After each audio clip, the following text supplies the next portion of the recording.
Hey, what's up, people? Let's talk. We're here 7 p.m. like we always are during the weekday to get some inspiring conversation happening.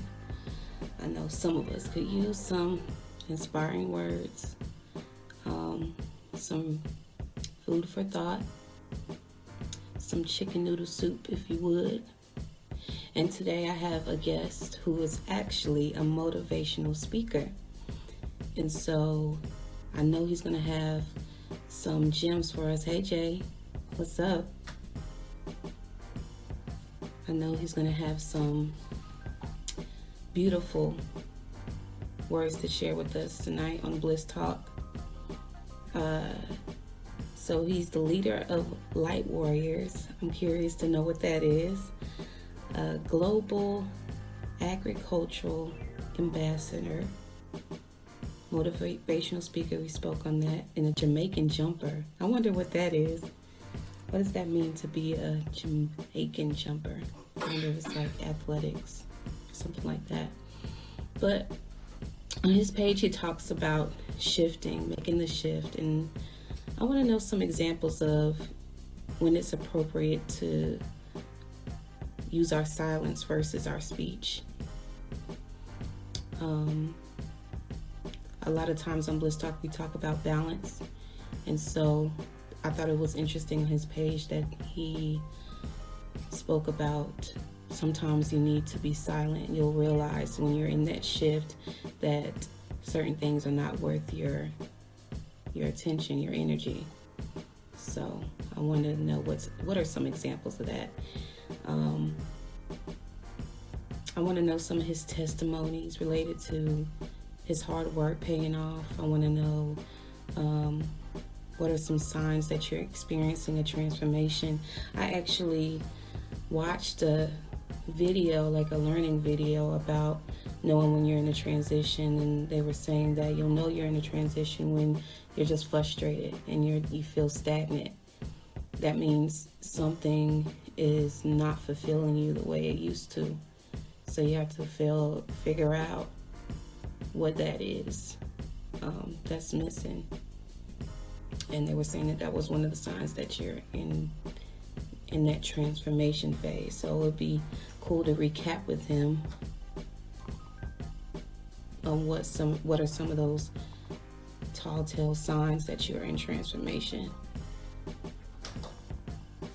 Let's communicate with him, tell him to come on in so we can get this thing started.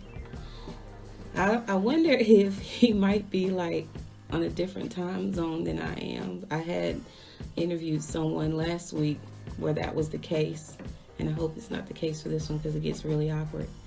There he is. Come on in. Ashani Hamilton. So I want to talk about some of his, like if he has any exercises related to manifestation. You know, how can we exercise manifesting daily, or if you want to do it weekly, whatever pace you want to take it, but practicing that. Come on in, King.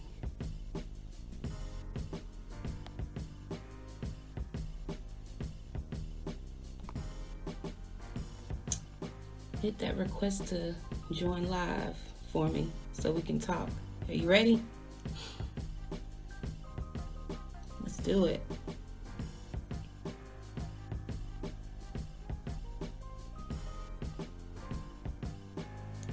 Did you hit the request? You got a request to join live.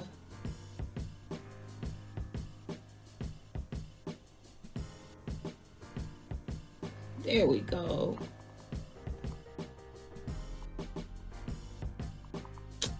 Come on in, come on in.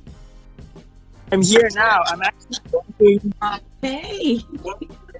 Hey, how are you? How are you? I'm doing good. How are you doing? I'm doing good. I'm doing good. Percy, say hi to the people. Percy, say hi to the people. Hey, Percy. This is Percy Noel. This is my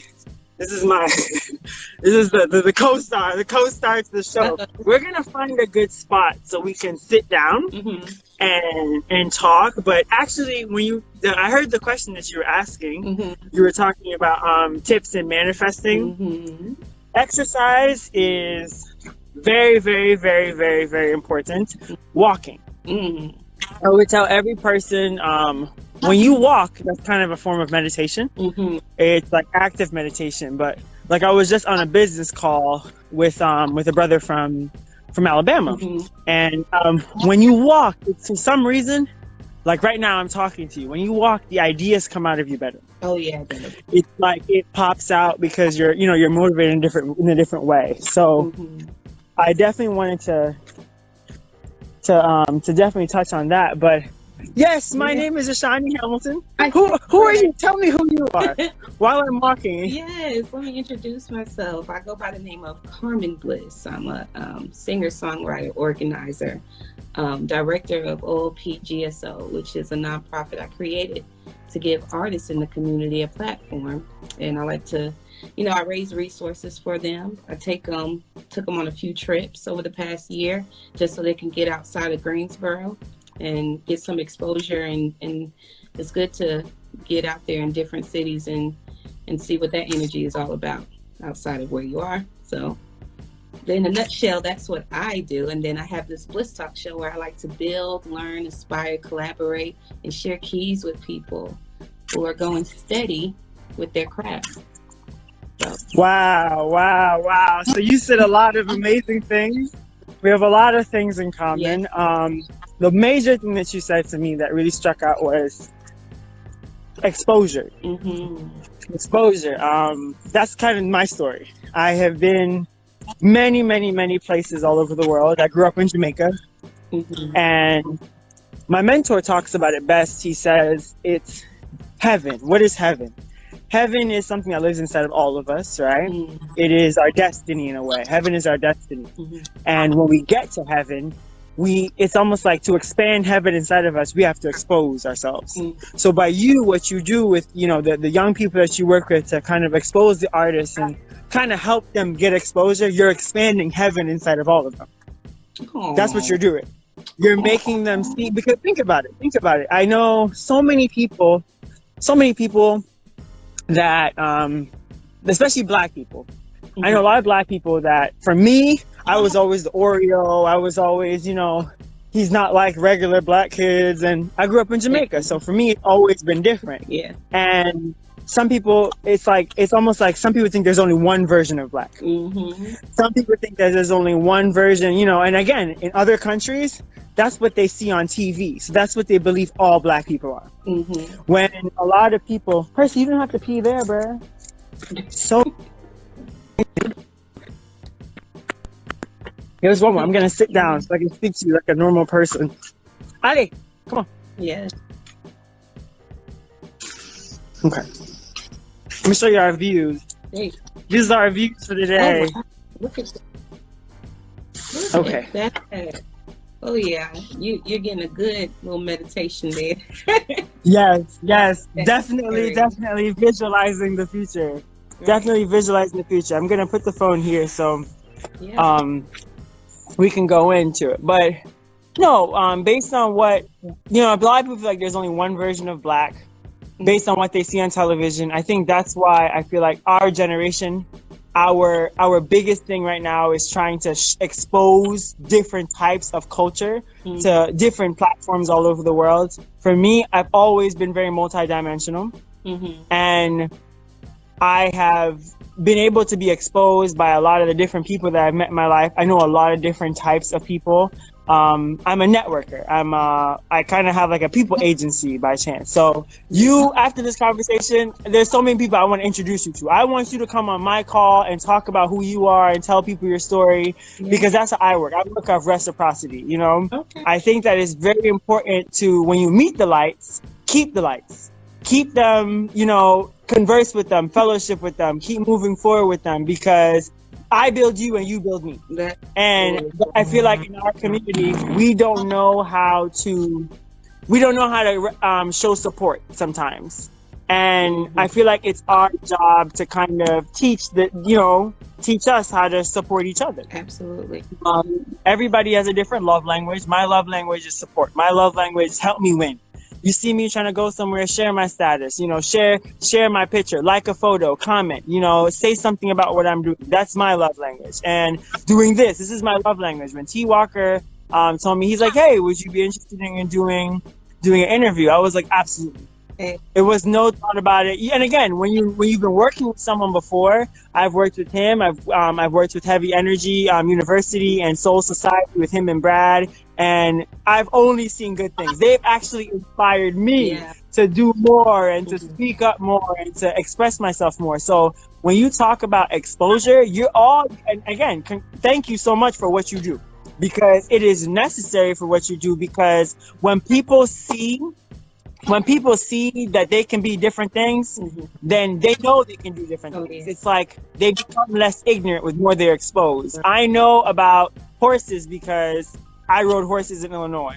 I did different things at different places. So I really love when you talked about exposure. I really love that. But let's get into the interview. Let's get into the interview. Let's get into it. Okay, so first of all, I told you I like building, learning, inspiring, collaborating, sharing keys. And so I like to keep the conversation down to like 30 minutes, where it's like a 30-minute inspiring conversation with someone. So I have like 5 questions to ask you. And I cannot wait to hear what some of your responses are. So the first question that I had for you was, when you talk about shifting, I looked on your page and you were talking about shifting.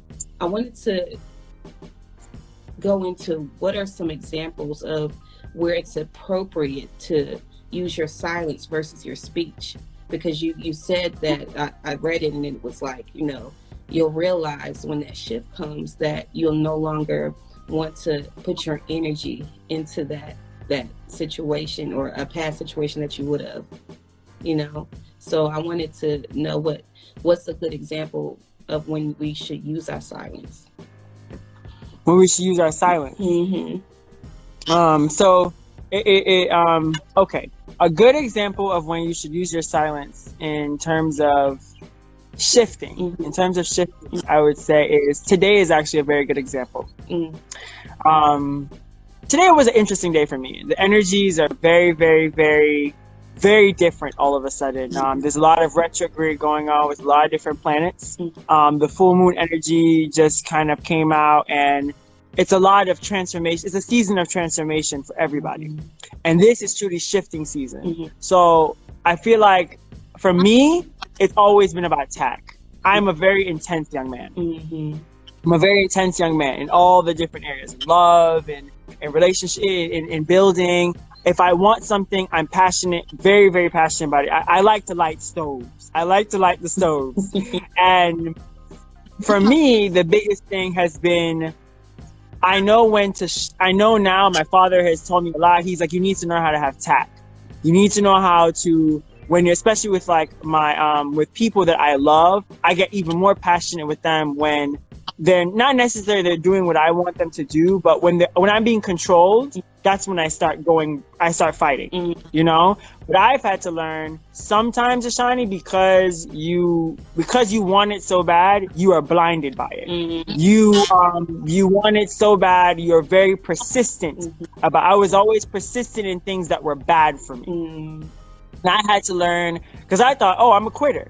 I'm a quitter, if I give up on this, I'm a quitter. I've always tried to find new ways to do things. I've always tried to overcome challenges rather than succumb to them. But when you do that, sometimes you might be running down the wrong direction and you should be going somewhere else. But this is when the Most High will come into your life and kind of hit you, and make you sit down. Like, everyone thinks that depression is a bad place to be, but it's a very important place to be. I call it like, life is about hills and valleys. Your depression period is just your valleys. But your valleys are, and I'm a farmer, so your valleys are the most fertile land. All of the nutrients run down every single valley. And when you're there in that valley, you have an opportunity then to either plant a jungle of weeds, or you can plant what?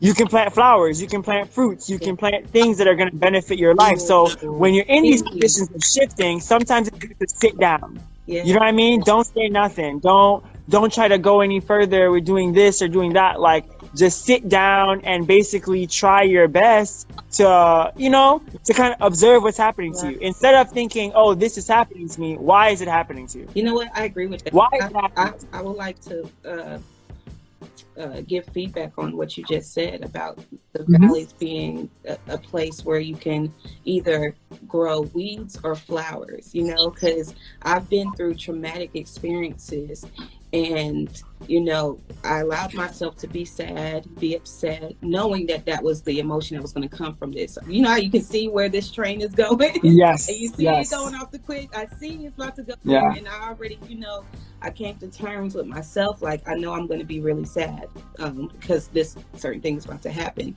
And so after I allowed myself to feel that, then it was a thought of, okay, now how do I want to fix this broken mirror or pick up all these broken pieces? How do I want to, place things? How do I fix this now? You know what I mean? So it was a mindset of, I'm here, I felt that pain, and then, okay, but let's get back on track. You know what I mean? I didn't want it to make me just drop everything and not allow myself to be inspired or motivated, So yeah, I love that you. It's like falling. It's like falling.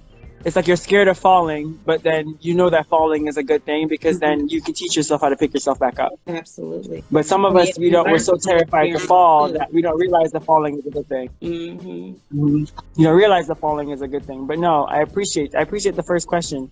I am going to walk because my phone is dying, but I don't want to end this conversation. So I'm going to go with the flow. I'm going to go with the flow. Honey.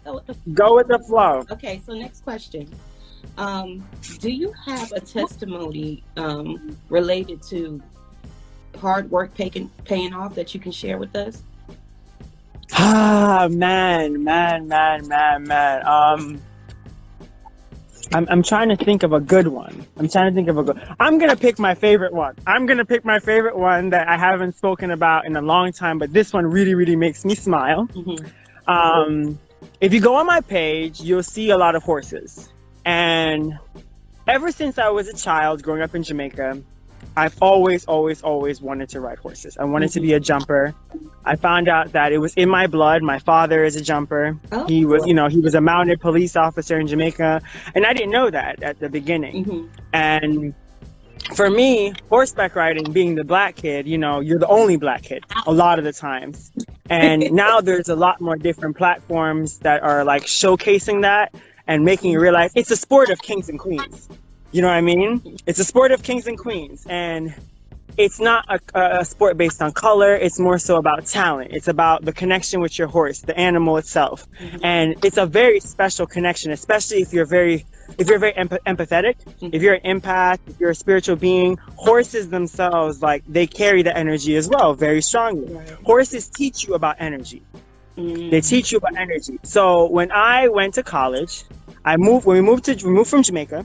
I lived in New York City. I lived in Brooklyn, and it was always still expensive. Could never do it, right? When I went to college, I joined my school's equestrian team, and I never knew how to ride a horse, and I started from the bottom. Like my first day, as a man, oh man, like jumping up and down in the saddle, yeah, my testicles hurt.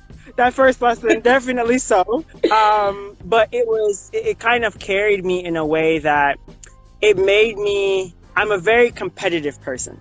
But in horse riding, you can't really be competitive against other people, so say. You have to be competitive with yourself. You have to be able to kind of put the energy inside of your body and then be able to complete the mission, right? Yeah. So one of the greatest things that ever happened to me was I was able to, one of my best friends, and again, whenever you're passionate about whatever you want to do, God, the universe will find a way for it to happen. Every single time. He will always find a way for it to happen. And for me, it was the people that I always was around, because I always said yes. I always wanted to go to the barn. And when I went to school, I started from scratch. Again, didn't have a lot of money, but my barn, we were able to work off our lessons. So I would muck a lot of horse shit just to be able to pay for my lessons. But to me, where I grew up, it wasn't a big deal. I was a farmer kid. That's not a big deal. If that's all I got to do, that's fine for me, right? And I ended up riding in a competition, and it's the first one that I've done, and it was like the Jamaican jumper came alive.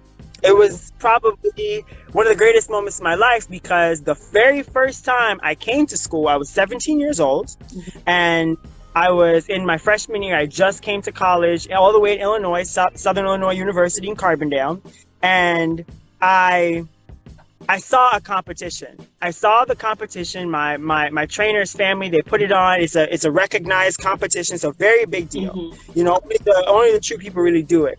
And for me, I saw them do it, and then I didn't realize that 2 years later I was gonna do it. I never rode a horse a day in my life, and I was just watching it.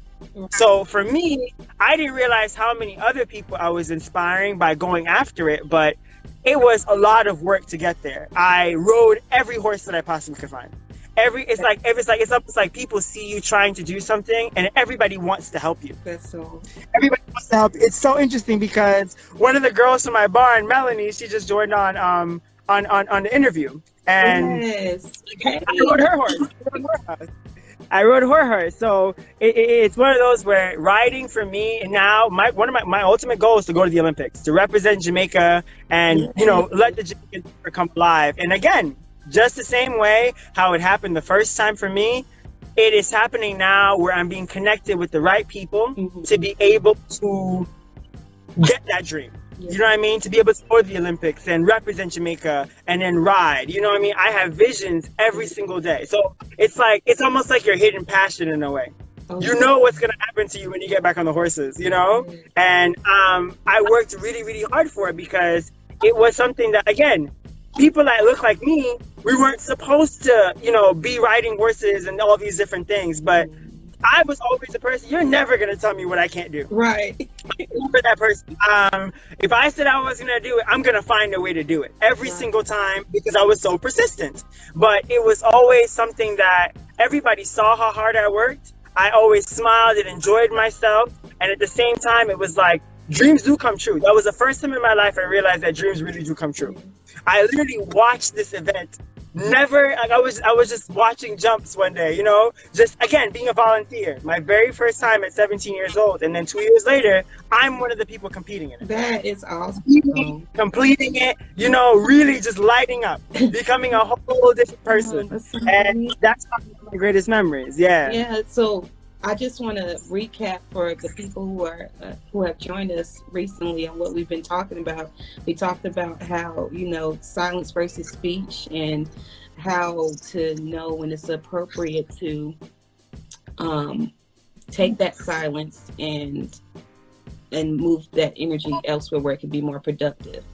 We also talked about, your testimony relating to, hard work paying off, and you started from the bottom. Now you're here competing with people. That's awesome. And then the award that also goes along with that, it's not just now you're able to compete, but the people because they saw you reach a new height. You know what I mean? And then we talked about we talked a little bit about exercise, as far as what exercises can you do to manifest. We talked a little bit about, but we'll touch on that. That's like one of the last questions I have for you. My next question for you is, though, what are some tell signs that you have experienced that lets you know that you're in that transformation period of your life? Man. See, this is a very good question, because I'm in a transformation period right now in my life. Person inside. He's very well trained. He's Jamaican. Give me 1 moment. Okay. All right. He's good now. Okay. So, transformation period of my life. I would say the greatest thing that I would say is the people that you're around. Mm-hmm. The people that surround you, they'll start changing. I've had to cut off a lot of friends, people who I thought were my friends. You see yourself decisions that you have to make, you can't really, it's almost like the universe is forcing you to make them. You don't have a choice. Right.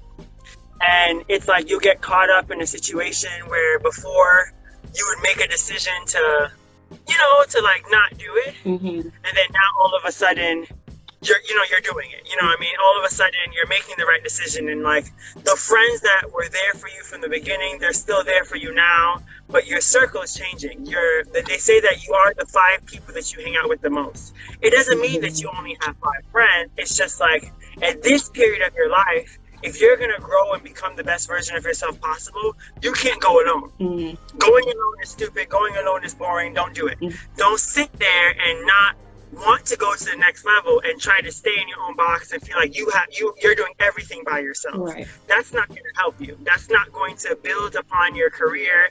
That's not going to make you get there any sooner. Right. So I think one thing about transformation is whenever you start seeing yourself, like your friendships start changing, the people that you're going around starts changing. For me, mine started when I was in graduate school and I was in depression, and I wanted to be around a different group of people. Mm. Not that the old people were bad, but it was like I knew there was something else. I knew that I wasn't happy. Yeah. I knew that there was something else for me as a person. So I said, God, change my circle. Mm. That is all I said. That's all I said. And then 3 years later, I know a lot of millionaires and billionaires, and my life has changed, and I'm an entrepreneur, and and all these different things are happening to me because all I said was, God, change my circle. I asked him for a book club. That's all I asked for. And then I got everything else plus more, It's like whenever you ask for things, you may not know how they're going to develop. You don't know how they're going to get them. But your answers from the universe are always yes, not right now, or I have something better in mind. Mm.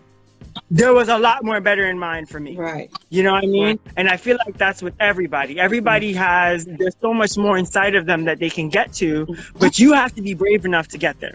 You have to want to get there. You have to take the initiative in your life to change your life. You can't just want to be the same person forever.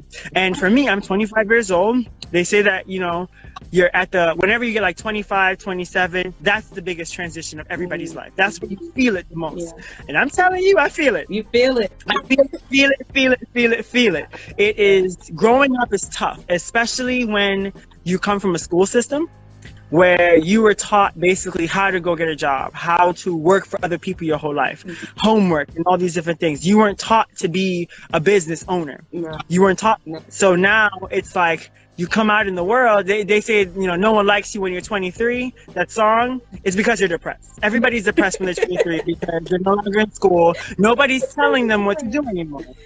Everybody's depressed when they're 23. And it's just, you have to be that way. You have to kind of refocus your life. You have to kind of like restructure your life in a major way.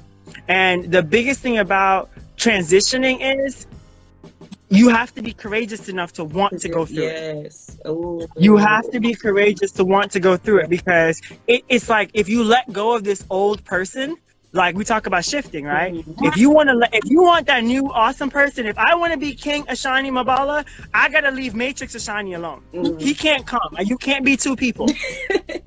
You can't be 2 people. You have to kill the old person inside of you so that this new person can emerge and you can live the life of your dreams. But it's hard to do that because you're young and you don't know. A big part about transitioning is we are all of our parents. Mm-hmm. So if I was raised by both my parents, you're all of their pieces. So now when you're growing up, you have to decide which pieces are you going to keep and bring to your next generation, to your kids, and which pieces you're going to throw away forever. Right. And that's breaking curses. Right. So it's like, if you're courageous enough to want to go break some curses, it's not going to be easy because your parents believe those things. Right. So now it's like you feel like you're talking back against them, but at the end of the day, you have to be the best version of yourself possible for you. You know what's right and wrong. You know what I mean? So you have to stand up for that right and wrong, regardless of whoever is going to step on that right or wrong, because it's your truth. It's your decision. You're an adult now. You're not a kid anymore. I definitely agree with that. My next question for you is, I see that you work with Mr. Dudley and I admire him so much. And I wanted you to briefly describe how it is working with him and having the privilege to Share energy, share conversation, be a mother. Man, Mr. Dudley. We turn the light on. We turn the light on. I just ran the house. We plugged the phone in. Yeah, see, I made it before it said 5% battery. When you plug it in, I just hit my head real hard. Mr. Dudley. Oh man, and I'm glad I'm doing this now because then this is probably the most unorthodox interview you've ever had. I'm so sorry.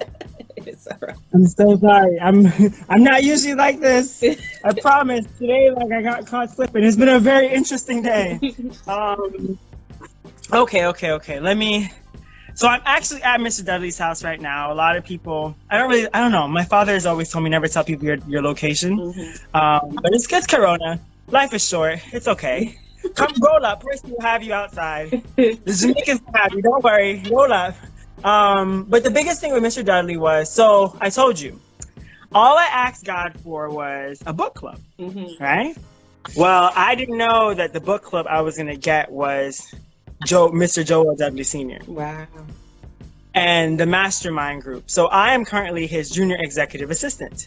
So for me, everything that all the business operations that he's running through now, through him personally, so his projects, I'm the one that's in charge of them. I'm the one that gets to kind of organize the projects and the missions forward because he's older. And I've always loved older people my whole life. I feel like it's a great way to understand wisdom. I love listening. I love learning. I love teaching. And the biggest thing about Mr. Dudley is that's exactly who he is as a person. With Mr. Dudley, I call him the stove lighter, right? He will light a flame into any person that he meets. This is true. He will, and again, we talked about exposure earlier. Exposure is something that when you meet Mr. Dudley, it's like your mind will never allow you to feel like you cannot be the best version of yourself possible ever again. He does. Ever again. Yeah. It's like you yourself will become the best version of yourself possible because you're around people that are doing that for themselves. It goes back to shining your light. Mr. Dudley shines his light in that way. When you shine your light, you unconsciously give other people the permission to do the same thing. And this is why when he's here, and there's been so many people before me, I'm just this era. You know what I mean? Mr. Dudley is 83 years old. He just turned 83 last week, right? And I am 25 years old. So there's been so many before me. There's so many big names before me. Lisa Nichols and he's worked with so many different people and, so many people in the beauty industry. And it's like now, okay, I want to make agriculture sexy again, right? That's my mission. So it's like, what did God do? Send me to Joel Dudley Sr., you know what I mean? Beauty godfather of them all, to teach me, the farmer, how to make agriculture sexy again. And you start to understand more of your journey when you decide to connect yourself with people that want you to be the best version of yourself for you. Absolutely. It's almost like their parents, but it's different because they're very supportive. They'll tell you things that you may not want to hear, but at the same time, it's for a good cause. It's to be the best version of yourself possible. So you're just grateful that they told you. Right. You have to understand how to work. It's like you're unlearning the things that they taught you in society. I told you, when you go to school, all of us have it in us. We've been told things our whole lives. We've been told what to do. What happens when you have to tell yourself what to do? Yeah. Absolutely. That's when it gets complicated. Absolutely. You see what I mean? That's when it gets complicated. So now you have to reteach yourself how to govern yourself, how to self-govern yourself. And with Mr. Dudley, that's been the greatest thing that he's been able to teach me, is how to kind of re-govern myself. And then again, exposure. He exposed all the people in his organization to so many different places, to so many different experiences all over the world. Yeah. He expanded heaven inside of them. The books, he taught me he said, reading people are ruling people, right? And you wonder, why is that such a powerful statement? Well, a lot of people don't read anymore. Yeah. They don't read anymore. Yeah. But the thing is, it's like the things that you're attracted to reading, right? So one of the things that I did on my journey, and I still do it, is if there's something that I did not understand, I would go find a book about it. So when I was in the journey, I was like, okay, Ashani, why were you in depression? What happened? What broke? I thought it was self-confidence. So I read a book about self-confidence. Okay, it wasn't that. You know, you're good at that. You that's not what it is. Yeah. You thought it was grit. You read a book about grit. And all of a sudden you realize, oh, I do have that. That is me, you know? You start to reteach yourself about who you are as a person. That's I what like happens to when you go say through that it's depression. the frequency that you follow when you start to learn and Yes. absorb what, you know, say that you need to do research on something that you've been dying to do, like skincare or something like that.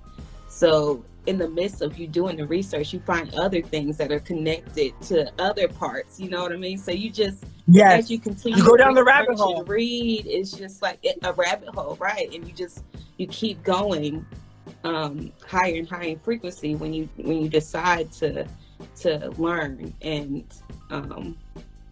get inspired, you know.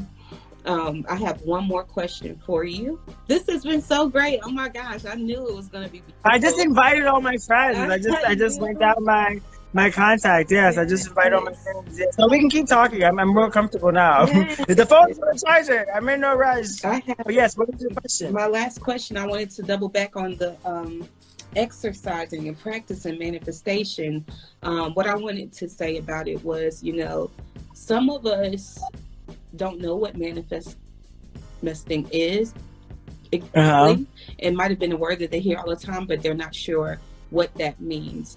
And you can talk about it in a mystical way, or you can talk about it in a literal way. You know, one of the ways I like to think about practice and manifestation is think about how you want your day to go today. Say like tomorrow morning, I know for sure that I want to have a cup of tea in my hand, warm, and I want it to be just right, just sweet, just like I like it. And then for lunch, I'm gonna have this, and I'm gonna go for my walk, and it's gonna be sunny. It's gonna be, you know, I'll have that time to meditate while I walk. Like if I'm saying all this today, and just picture it and envision it, and then make it happen tomorrow, you know, do all I can so that it falls into place, you know. So that's more of a literal way of practicing manifestation. So I wanted to get your ideas on how you would practice manifestation for people who are just starting to dive into that concept. Okay. First things first, the conversation of manifestation.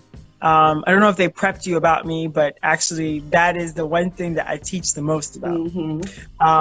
As a farmer, I teach food manifestation, right? So I'll explain manifestation, and I know how to break it down. See, you caught me at a good week because I know how to break it down now for y'all, because the journey has been real. In the Bible, it says, as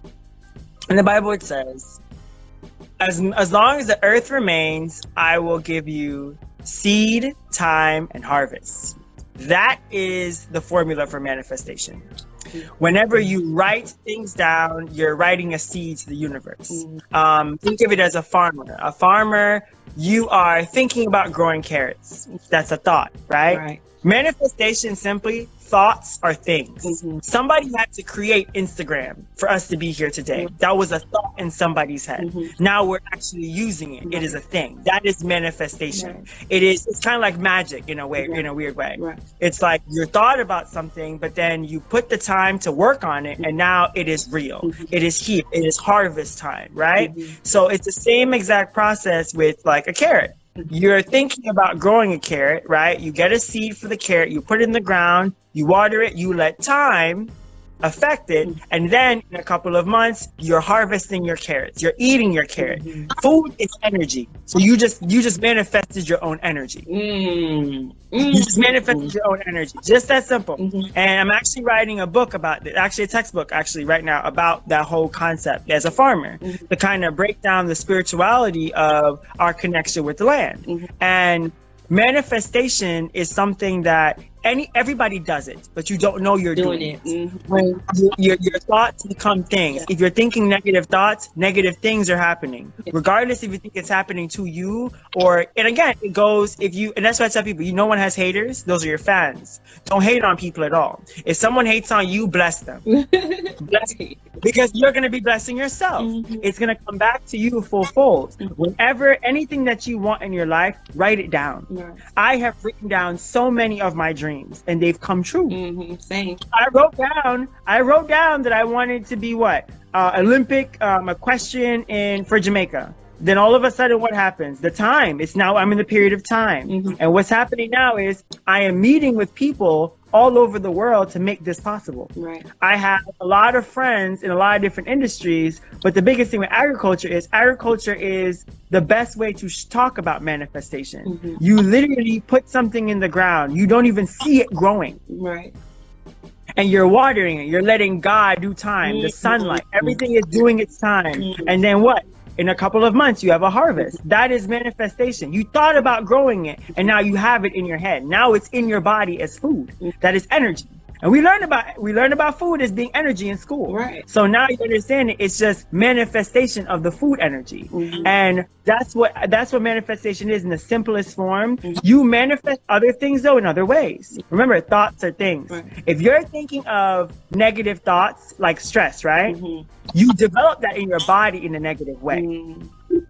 You start worrying too much. You start shaming yourself too much. You start manifesting that in your body, inside of who you are as a person. You start getting sick because of Mr. Dudley always say, he's like, your mind is stink. Some of y'all need to clean out your minds because a lot of people, because of all the negative and again, some people understand that worrying too much is a bad thing. Doubting yourself is a bad thing. Shaming yourself is a bad thing. Being guilty is a bad thing. This is why it's so important to tell the truth. Right. Because if you get it off of your chest, it's no longer inside of you. Some people don't understand. Some of the best days, if you curse out 3 people, you feel better. Your chest open up and you feel like you can breathe again. All because you just said what you had to say. Just because you cursed out 2 people. You feel, I know, and I have friends that are with people, and they'll go to the chiropractor, and the chiropractor would be like, do you have a boyfriend? Do you have a girlfriend? And they'll be like, yeah, you need to dump that person because if you dump that person, your back is going to stop hurting you. Your chest is going to stop hurting you. And it is that serious. A lot of scientists are realizing now that what's killing people is stress from other people. It is. It really is. I definitely. Yeah. I think this year is different. Yeah. And this year is different because of Corona. A lot of people who are with people that they shouldn't be with, they are now. There's gonna be a lot of divorces this year, next year. There's gonna be a lot of babies as well in December. You know, either people are coming together or they're breaking completely apart because you can't hide anymore from that person. You're living with them. You're stuck with them in the house. Right. In the house. This is the quarantine edition. So now is the time people need to get therapists. This is the time for you to start building upon yourself because it's a rough year. Right. Next year is a whole different year. But this year is about foundation. It's about love. It's about different things. But the biggest thing is you have to tell the truth to heal yourself. Some people, what you do with the creatives, with the artists, I realize that when you sing, you're healing yourself. Any kind of self-expression, people, no matter if you've never met these people in any indigenous tribe, they all do what? They dance. Yeah. They sing. They do different things. They express themselves. Absolutely. That's how you heal yourself. That's how you heal yourself. That's how you heal yourself. This has been such a beautiful conversation, and I thank you so much for joining Bliss Talk today. I want you to tell whoever we have in here, like anything you got coming up, anything that we need to go and support real quick before we wrap things up. Oh man, I would say, first of all, thanks for all the lights that came on today. I want to say thank you. Thank T. Walker for inviting me to be a part of this. I really enjoyed it. For me, this is what I want to keep doing. Yes. I actually host my own mastermind group on every Tuesday night, and it will be posted on my social media from now on. I am no longer holding myself back from my greatness. I have hid away for a very long time because of depression, because I used to shame myself, because I didn't think I was handsome, because I didn't like the sound of my own voice. Again, all of us have our own issues. Everything that's wrong with us is something that happened to us when we were kids that was completely out of our control. And you have to make the necessary steps to overcome it. So for me, I teach other people how to do that same thing. How do you overcome yourself? So with my mastermind group, we are basically young people, visionaries, and we're all trying to go somewhere much larger than ourselves. So I always want to invite more people to come onto our call. If not, as I said, if you have a talk show, if you have a podcast, if you want me to come on or speak a word or call your phone, just reach out to me. I'm a very approachable person. Mm-hmm. I'm a very friendly person. And I love collaboration. I love working with people. That's one of my gifts that God has given to me. And I'm most grateful for great people like yourself. Hey. The one thing I would tell you about manifestation, the more you're grateful when you have nothing, is that's when life will bless you with absolutely everything. But you have to understand that, like, when I say you have nothing, all that we have right now is nothing. Mm-hmm. When you die, you don't bring any of this to the grave. Right. The clothes that you wear, the money that you have in your pocket, it's nothing. Mm-hmm. So you have to realize that you have to be grateful for what you have right now in this moment. Right. And then everything that you want, all of your dreams are going to come true. Yeah.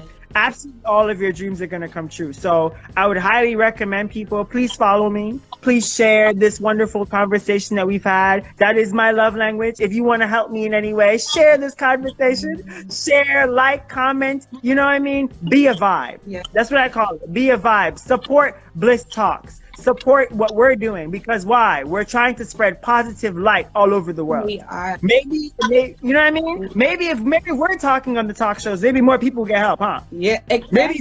Maybe you're the Oprah of this season. How about that? Right. I You know want what to I thank mean? everyone who joined in tonight. I really appreciate it. I mean, showing up means that you're supporting, you're willing to listen to an inspiring conversation. And I wanted to give my information too. If you guys want to follow me, it'll be cbliss_pics. I also have a website. It's called blisstalkshow.life, where I upload these 30-minute conversations like this. There's a whole slew of them if you guys want to catch up on them. I mean, we've talked about some really dope stuff. When I ask questions, I actually ask questions that I really am curious about, that I really want to get some more insight on, you know? And so I think you guys would enjoy that, seeing me ask questions that you might have had top of mind too, and you're wondering how somebody else was able to navigate through life using certain keys that they discussed during the Bliss Talk. But thanks again, man. I got to get out of here. I got to hit Walmart real quick. Yes, before Hunger Game begins. Right, no, I understand. Before Hunger Game begins. But no, thank you so much. And again, just thank you for being a vibe, and continue to do what you're doing. You're living your destiny right now. That's what God wanted me to tell you. You're living your destiny right now. So keep doing and keep living your best life. Keep shining your light. Keep beaming. Keep beaming. Keep beaming. I am a hype man, so keep beaming. Keep beaming. But you have a blessed good night. And this has been a good vibe. This has definitely been a good vibe. I appreciate you. Let's keep it I touch, appreciate man. You take care. Yeah. Blessings be. Bye. Blessings be. All right. You have a good one. You too.